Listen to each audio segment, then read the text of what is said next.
What's up, guys? Blue Lightning back.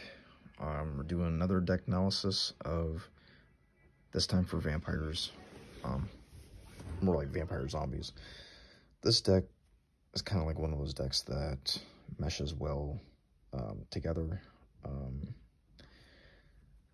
It's like a lot of times you can play one or the other, but it kind of blends together. Let's get started. Vampire Voivode. Pretty much what this guy does is, when he's normal summoned, you can target up to 2 monsters in your opponent's grave and special them to your field and defense, but their effects are negated. When a monster effect is activated while monsters of the same name as in your grave, you can negate the activation. If a monster or monsters is specialed from your opponent's grave, you can tribute 2 monsters special this card from the grave, so it brings itself back and negates a monster effect. A lot of the newer vampires you have to pay life points for, and a lot of them are based off of like Dracula and stuff like that. A lot of the older zombies, they're not really vampires, but they're based off of like Summoned Skull, Red Eyes, monsters like that. Shadow Vampire. Pretty much this locks you into Exceeds.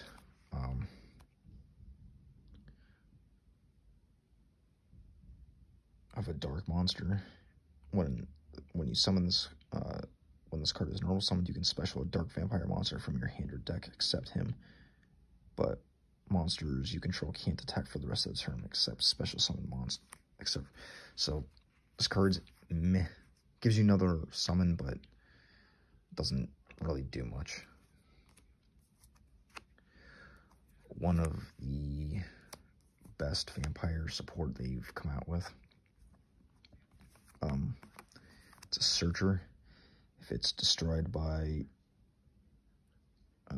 if it's sent to the graveyard by your opponent's card, you can add a dark vampire monster or a dark vampire spell or trap from your deck to your hand. You can banish this card from the grave and add one vampire monster, one dark vampire monster you normal summon this turn can be summoned without tributing. So this can get your vampire monsters or spells and traps, and lets you summon a high-level vampire. Vampire Ghost.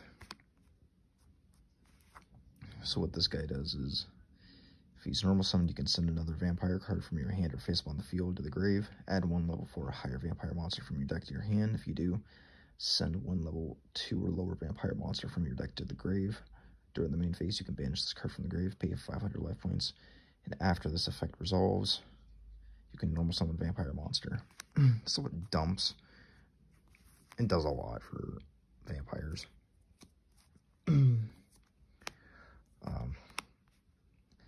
Vampire Retainer, Vampire Familiar. These are also search cards.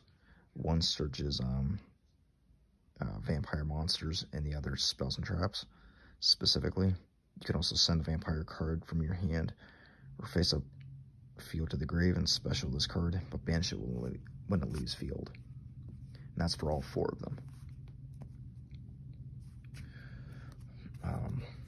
Vampire Kingdom. This does stuff when your opponent gives zombie monsters 500 attack during damage calc. And if card or cards is sent from the field, your opponent's deck to the grave, you can target a card on the field, send 1 dark vampire monster from your hand or deck to the grave and destroy it. So this gives you like, this is like your control play if you want to go for like vampire control. Vampire Domain. I was considering about running 3 of these, but I ultimately stuck to 2. And once per turn, you can pay 500 life points. During your main phase, you can normal summon 1 vampire monster, even if it leaves field. Each time a vampire monster inflicts battle damage, you gain the same amount of life points. Now, anybody that knows me knows I don't like paying life points, and life point paying cards are bad. But if your deck revolves around it, like gaining and taking life point damage, then that's different because it's a gimmick. That's what the deck is supposed to do. So with the new vampires, you're basically paying life points and regaining them. Vampire counter trap.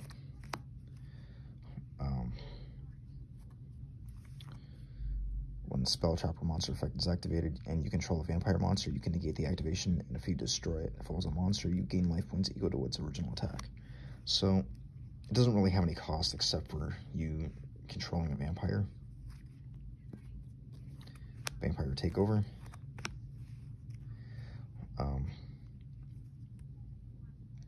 You can, if you have no cards in your field zone and all face-on monsters you control are zombies, activate one Vampire King directly from your deck, and then you can special one Dark Vampire monster from your Raven Defense. So this lets you get Vampire Kingdom if you're doing like Vampire Control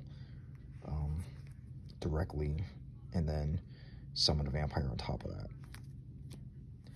And this is where I say that it blends like vampire and zombies, because Zombie World is a great addition to any zombie deck, just because you can do a lot. A lot of cards that a lot of decks will shut. This will shut down a lot of decks, as well as